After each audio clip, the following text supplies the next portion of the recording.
જય સ્વામિનારાયણ વિદ્યાર્થી મિત્રો, એમઆરએસના લેક્ચરમાં આપનું હાર્દિક સ્વાગત છે. મિત્રો, આગળના લેક્ચરમાં આપણે લોકોએ rebound hammer test, ultrasonic pulse velocity test એની વિશે વાત કરી હતી. હવે ઘણા મિત્રોને એક પ્રોબ્લેમ હતો કે સર આ ટેસ્ટ અમારે કેવી રીતે લખવો. તો મિત્રો, એના વિશે થોડીક આજે માહિતી આપવા આવ્યો છું કે તમને જીટીયુમાં પૂછ્યું કે રિબોર્ન હેમર ટેસ્ટ લખો. Write the ribbon hammer test.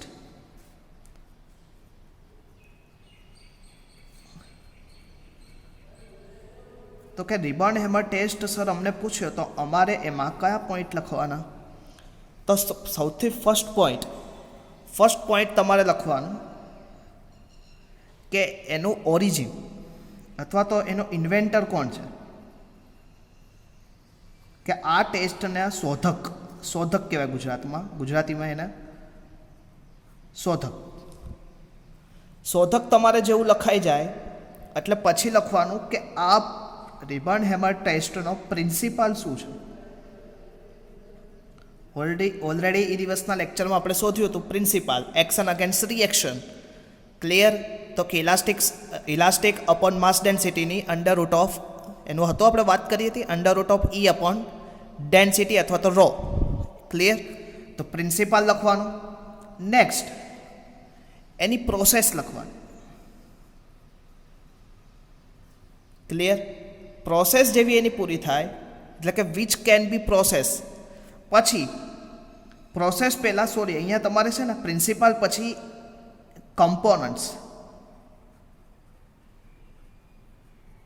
Components of instrument, કે ઇન્સ્ટ્રુમેન્ટના કેટલા કમ્પોનન્ટ છે.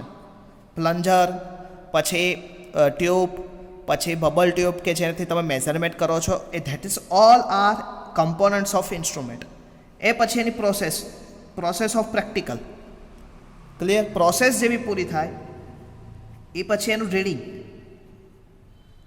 રીડિંગ માટે તમને મેં ગ્રાફ સમજાવ્યો હતો. એ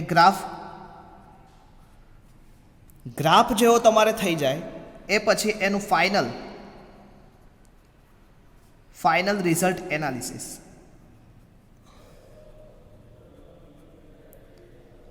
final result analysis as per IS આપણે લેતા હતા, આઈએસ 456 પ્રમાણે. અને બીજું તમને જસ્ટ મિનિટ હું તમને કહી દઉં.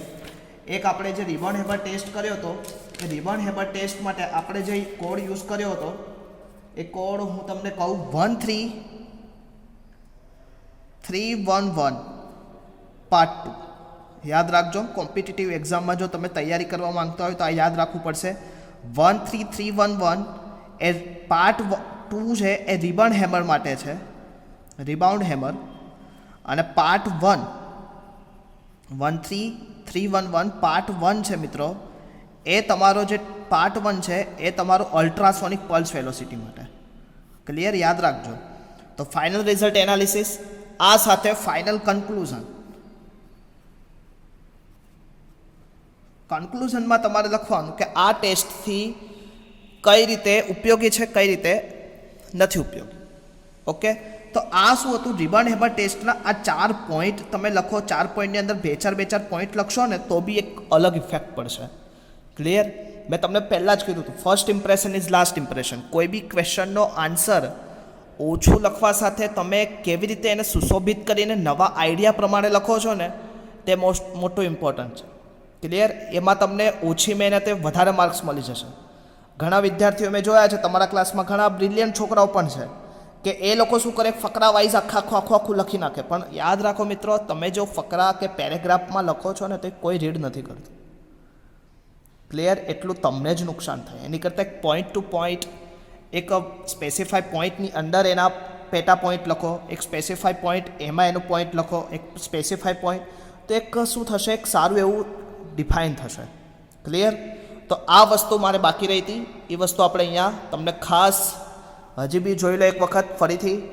ક્લિયર? રિબોન હેમર ટેસ્ટમાં શું આવશે? પહેલાં inventor, principal, process, reading and final result analysis and conclusion. Clear? તો આ શું હતું? રિબોન હેમર ટેસ્ટ લખવાની એક process. Same is it is તમે અલ્ટ્રાસોનિક પલ્સ વેલોસિટી માટે બી કરી શકો. ઓકે, એટલે એની માટે હું સ્પેસિફાઈ હવે ટાઈમ કન્ઝ્યુમ નથી કરતો. હવે મિત્રો સીધો એક કોર કટર ટેસ્ટ આવે છે તમારો. Clear? Core cutter test.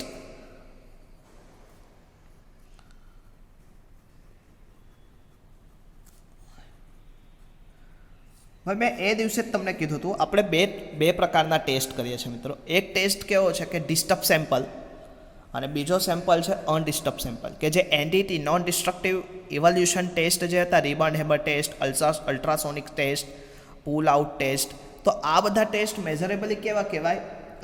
Rebound hammer અને અલ્ટ્રાસોનિક તમે કહેવા જાઓ તો એને અનડિસ્ટર્બ સેમ્પલ કહેવાય, કે ઓન સાઇડ ઉપર તમે યુઝ કરી શકો.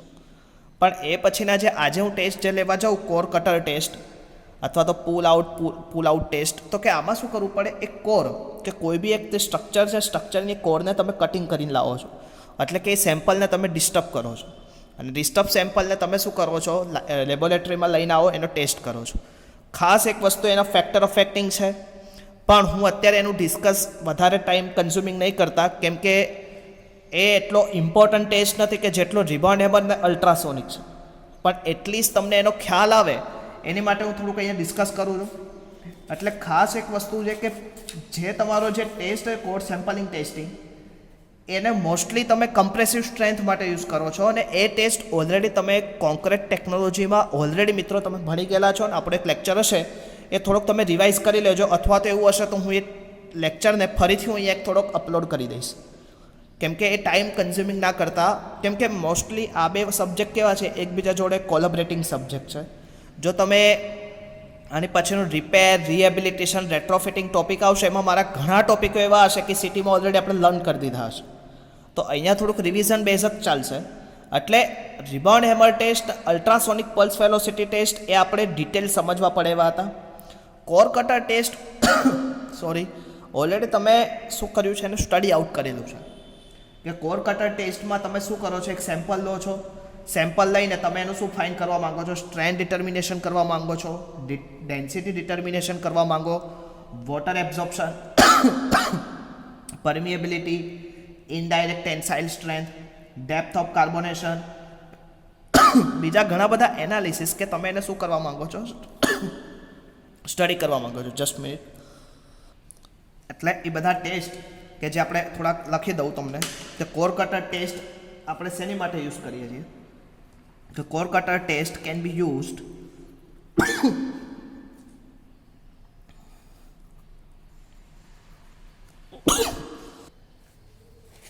તો કે પહેલું કયું આવશે મિત્રો? Strength determination. સેકન્ડ આવશે ડેન્સિટી ડિટર્મિનેશન. વિઝિબલ છે. પછી વોટર એબ્ઝોર્પ્શન કેટલું થાય, પછી permeability, indirect tensile strength,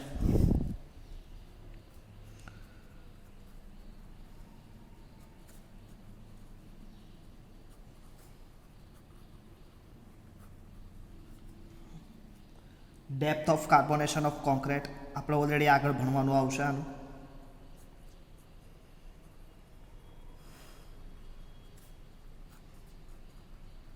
depth of carbonation of concrete.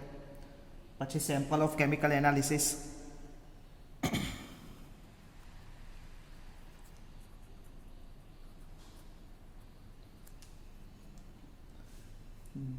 detect of segregation and honeycombing.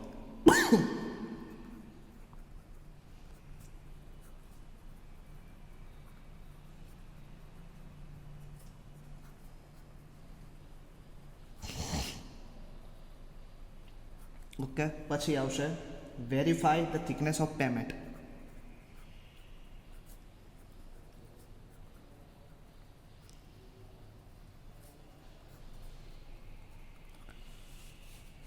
Thickness of pavement. તો કે આ મોસ્ટલી જે મેં અત્યારે આપણે વાત કરી એ આપણે શું કરવાનું થશે? સ્ટડી કરવાનું થશે under the core cutter test. Okay, તમને ઘણી વખત જીટીમાં પૂછાયેલું core cutter test can be used as the following condition can be used. Okay, એટલે કે હવે એનું કમ્પ્રેસિવ સ્ટ્રેન્થ આપણે ટેસ્ટિંગ કેવી રીતે કરવું, ક્યુબ કેવો લેવો, પછી સિલિન્ડ્રિકલ ક્યુબ લેવો કે રેક્ટેંગલ સ્ક્વેર ક્યુબ લેવો કે 150 વાળો ક્યુબ લેવો, કેવી રીતે લેવું, શું લેવું, એ ઓલરેડી આપણે ડિસ્કસ કરી ચૂક્યા છીએ.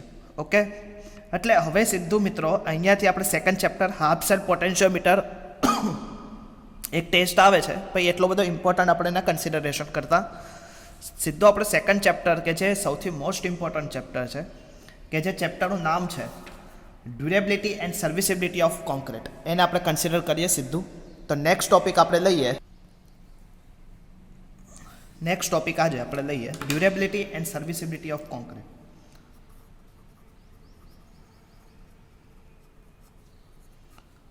Durability and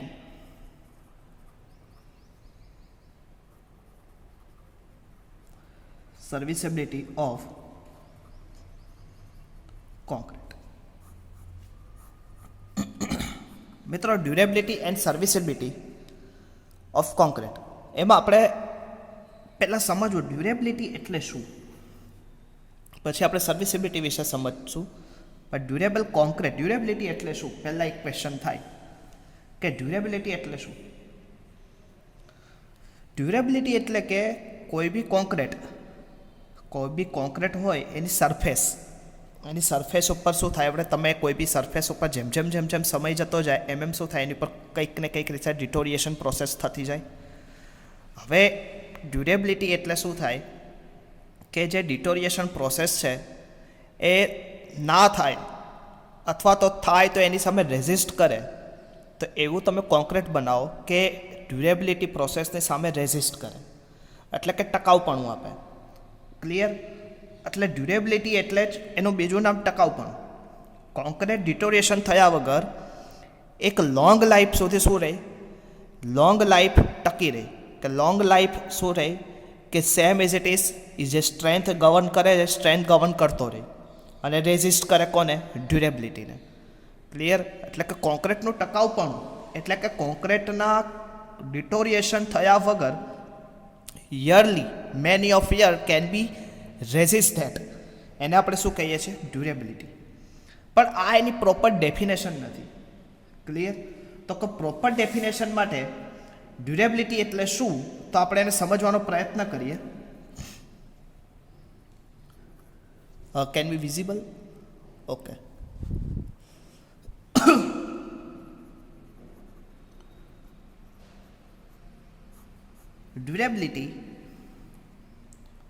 Durability is defined as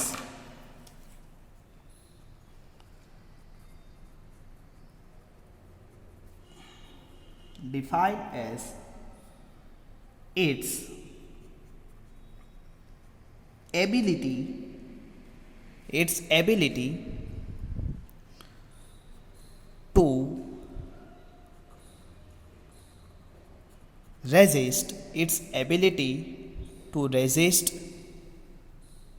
its ability to resist weathering condition. હવે સાંભળજો, વેધરિંગ કન્ડિશન અથવા તો weathering action, chemical attack or any other process of deterioration.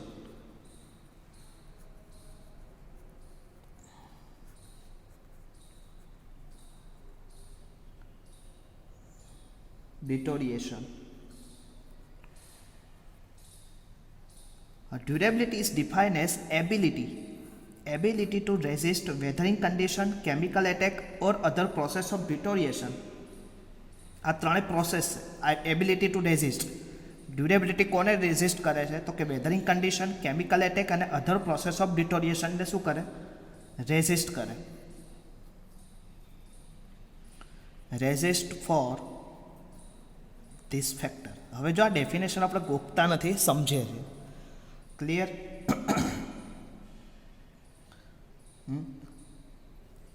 હવે that is durable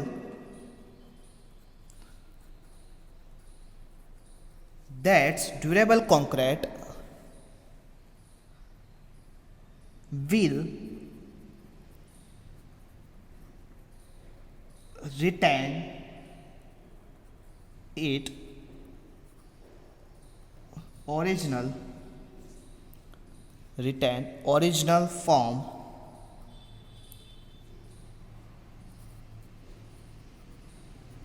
quality and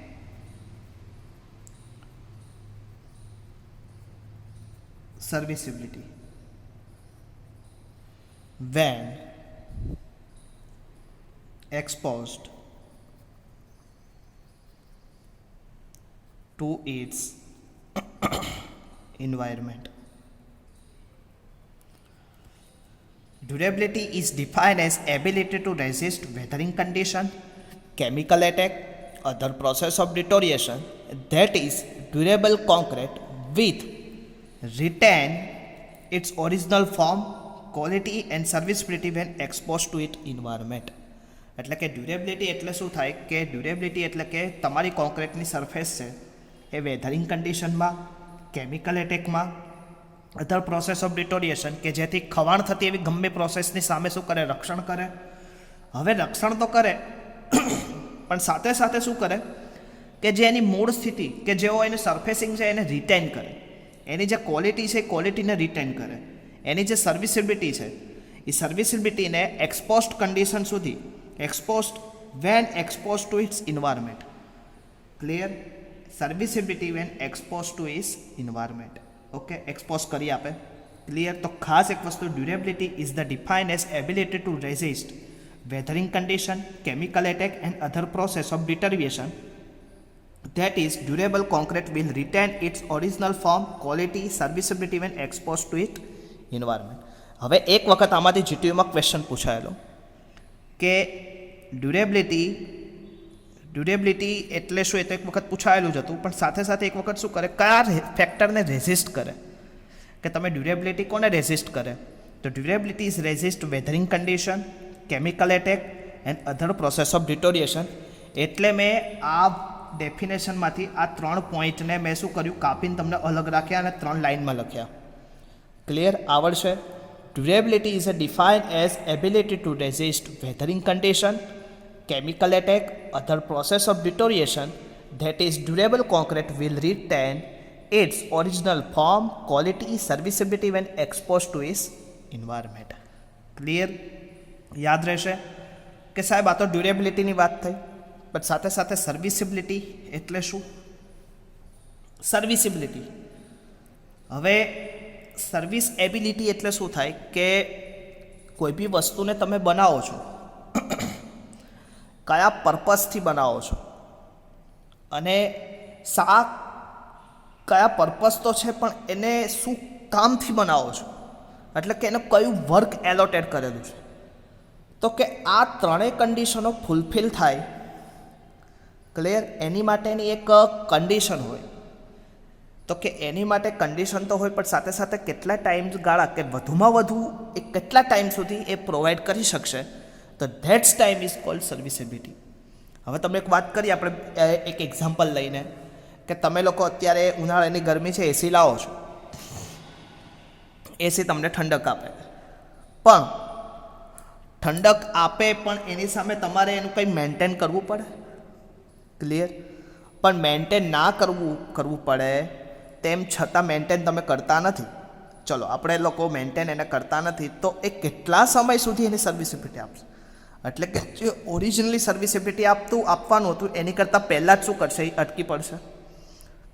તો સેમ ઇઝ ઇટ ઇઝ આપણે બિલ્ડિંગમાં છે કે ડ્યુરેબિલિટી એટલે શું કરે, defined as ability to resist weathering condition, chemical attack, other process of deterioration. That is, durable concrete will retain its original form, quality, serviceability when exposed condition.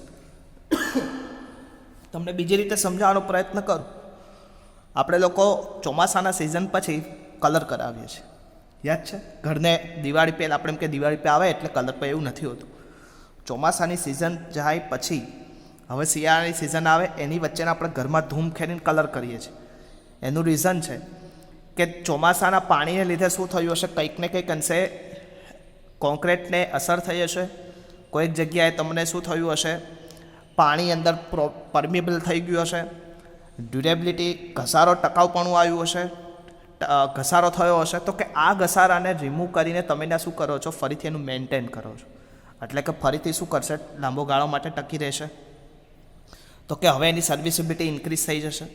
એટલે કે serviceability એટલે કે એની ગેરંટી, એટલે કે એનું ટકાઉપણું કેટલા સમયગાળા માટે એ ટકી શકશે. ક્લિયર? તો હવે ડ્યુરેબિલિટી અને સર્વિસિબિલિટી ઓફ કોન્ક્રીટમાં આપણે પહેલો પોર્શન અત્યારે આપણે મોસ્ટલી લેવો છે ડ્યુરેબિલિટી. તમને ડેફિનેશન પૂછે, તમને એના ફેક્ટર રેઝિસ્ટ એબિલિટી કયા કયા ફેક્ટર રેઝિસ્ટ કરે, અને હવે આપણે નેક્સ્ટ ક્વેશ્ચન લેવા જઈ રહ્યા છીએ. હવે ડ્યુરેબિલિટી તમને ખબર ન હોય કે મિત્રો આપણા દેશમાં તો છે આપણે ઘણા બધા ઇન્ફ્રાસ્ટ્રક્ચર લેવલે આપણે પાછળ કહેવાઈએ, પણ જે દેશો ઇન્ફ્રાસ્ટ્રક્ચર લેવલે સૌથી મોડિફાઈ છે એવી કન્ટ્રીઓ જેવી કે USA, UK, જાપાન, સ્વિટ્ઝરલેન્ડ, આવી બધી કંપનીઓ, આવી બધી કન્ટ્રીઓમાં શું થાય છે કે જેટલો કોસ્ટ નવી બિલ્ડિંગ બનાવવા માટે થાય છે એની કરતાં ડબલ ઇન્સ્ટ્રુમેન્ટ એ લોકોને મેન્ટેનન્સ માટે જાય છે, કે જે બિલ્ડિંગ ઓલરેડી છે એને રિપેર કે રિહેબિલિટેશન કરવા માટે એને એટલા ઇન્સ્ટ્રુમેન્ટની જરૂર પડે. ક્લિયર? એટલે કે આ વસ્તુ જો આપણે પહેલેથી ધ્યાન દઈએ તો શું થાય, અલ્ટિમેટલી એની સર્વિસિબિલિટી પીરિયડ આપણે એને પહેલેથી જ ઇન્ક્રીઝ કરી દઈએ. એટલે કે એની માટેના ઘણા બધા ઇનોવેશન અને ઇન્વેન્શન અત્યારે થઈ રહ્યા છે. એટલે કે એનો મેઇન પ્રોસેસ એટલે જ તમને ઇલેક્ટિવ સબ્જેક્ટ તરીકે આપણે MRS પસંદ કર્યો હતો. ક્લિયર? તો કે જેથી ફ્યુચરમાં આની માંગ આવે. હવે આપણા ઇન્ડિયામાં પણ આ જ વસ્તુ થવાની છે. અત્યારે તમે જોવો છો, જ્યાં જોવો ત્યાં અત્યારે ઇન્ડિયામાં ઊંધું છે. 80 to 90% ન્યૂ બિલ્ડિંગ બને, એની સામે 20% જ મેન્ટેનન્સ માટે હોય. પણ લગભગ એક લાસ્ટ ડિકેડ પછીની એવું પરિસ્થિતિ ઊભી થશે કે 60% શું થશે, ન્યૂ બનશે, તો 40% શું થશે, રિપેર માટે આવશે. તો ત્યારે જઈને આ સબ્જેક્ટ જો તમે ભણ્યા હશો, આનું કંઈક નોલેજ તમે ગેઇન કર્યું હશે, ત્યારે જઈને કામ લાગશે. ઓકે, હવે નેક્સ્ટ આપણે લઈએ કે durability of concrete depends on resistance to deterioration and environment in which it's place. Durability depends કોની પર કરે? ડ્યુરેબિલિટી તમે ટકાઉપણું કોની પર ડિપેન્ડ કરે, એટલે કે રેઝિસ્ટન્સ ઓફ ડિટોરિએશન, કે જે ઘસારો થવાનો છે એની પર ડિટોરિએશન એટલે કે જે કાટ લાગવાની પ્રોસેસ છે એની સામે, અને સાથે સાથે ઇન્વાયરમેન્ટલની કન્ડિશન સામે શું કરે, મેન ડિપેન્ડ્સ કરે. જો કે આ બંને વસ્તુ એની પર હાવી થઈ ગયા તો પછી કોઈ મતલબ નથી ડ્યુરેબિલિટી, પણ આ બંને વસ્તુની સામે શું રહે, અડગ રીતે ટકી રહેવો જોઈએ. ક્લિયર? તો that is durability is depends on weathering condition as well as chemical attack. Okay, હવે નેક્સ્ટ ક્વેશ્ચન આપણો એવો આવે છે, ડ્યુરેબિલિટીનું ઇમ્પોર્ટન્સ શું છે? What is the importance of durability? તો આપણે લોકો નેક્સ્ટ ક્વેશ્ચન તરફ જઈએ. હવે આપણે ક્વેશ્ચન લેવાનો છે, importance of durability. Visible? Okay,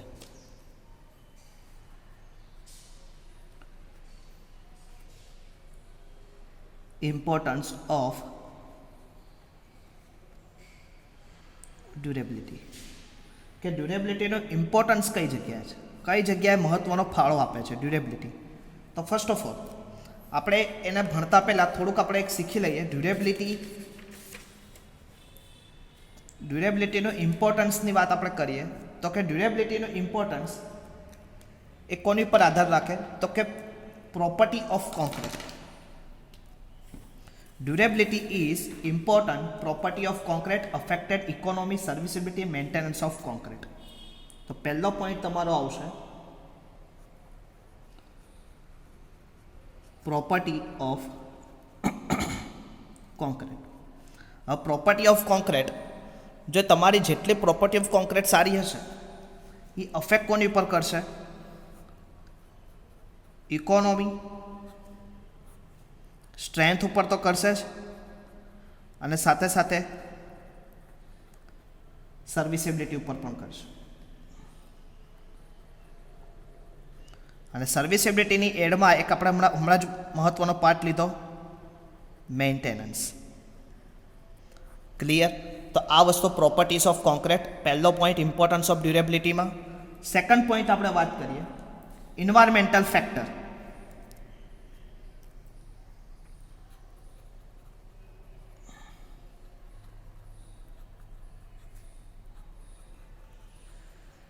કે સાહેબ ઇન્વાયરમેન્ટલ ફેક્ટરની અંદર શું આવશે? તો ઇન્વાયરમેન્ટલ ફેક્ટરની અંદર તમારું ટેમ્પરેચર આવે,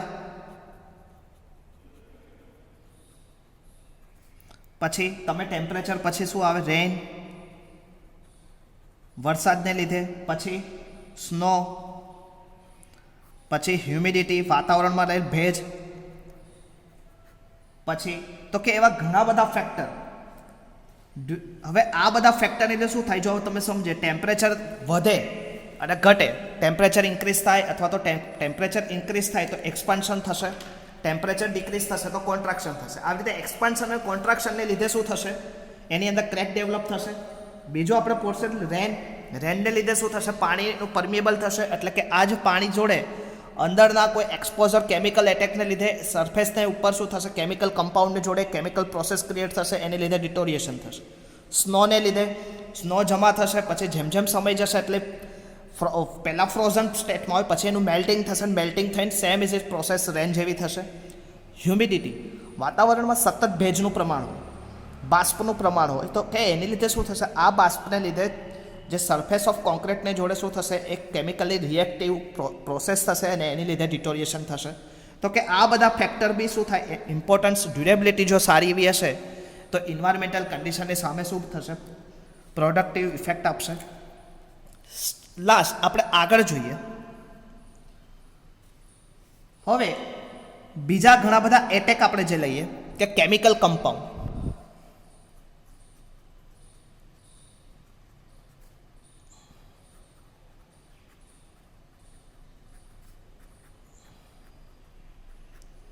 કેમિકલ કમ્પાઉન્ડ એટેક, તો એમાં આપણે પહેલું તો હાર્ડ એન્ડ કોન્ક્રીટ ઉપર સૌથી વધારે કોઈ ઇફેક્ટ કરતો તો sulphate react, free calcium hydroxide.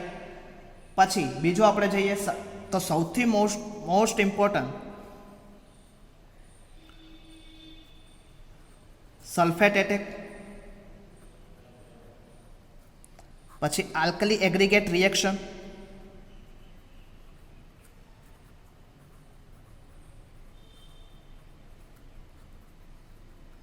તો કે આ બધા પ્રોસેસ કેમિકલ કમ્પાઉન્ડ એટેક. તો કે આમાં ધ્યાન રાખવું પડે તો કે 3 કમ્પાઉન્ડ આપણે ભણ્યા: પ્રોપર્ટીઝ ઓફ કોન્ક્રીટ, ઇન્વાયરમેન્ટલ ફેક્ટર અને કેમિકલ કમ્પાઉન્ડ એટેક. નેક્સ્ટ આપણે વાત કરીએ વેટિંગ એન્ડ ડ્રાઇંગ, કે તો ઓલરેડી આપણે ટેમ્પરેચર અને રેનમાં આપણે કન્સિડરેશન કર્યું. પછી આપણે રહીએ ફાયર રેઝિસ્ટન્સ.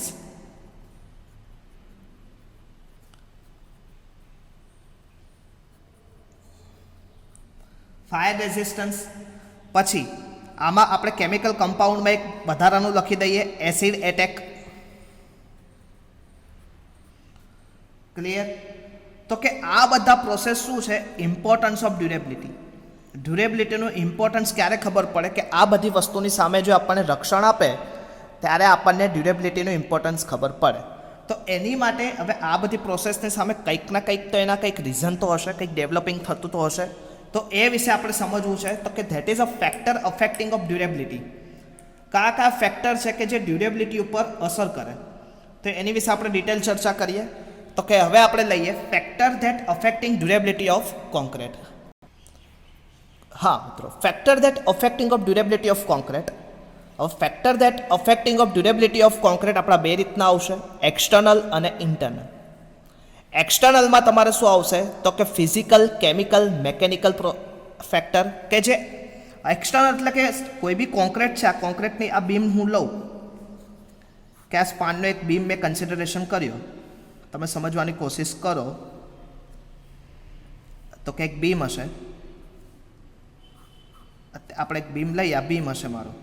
તો કે આ બીમની જે બહારની સપાટી છે આ બધી એક્સટર્નલ સરફેસ આવે કે સેમ ઇઝ ઇટ એ પાછળની સાઈડ. તો કે આ એક્સટર્નલ સરફેસ ઉપર ફિઝિકલ, કેમિકલ અને મેકેનિકલ ઇફેક્ટ થશે, ઇન્વાયરમેન્ટલની ઇફેક્ટ થશે, ટેમ્પરેચર ચેન્જીસ, એબ્રેઝન, એસિડ એટેક. તો કે આ બહારની સાઈડ ઉપરથી ઇફેક્ટ થશે.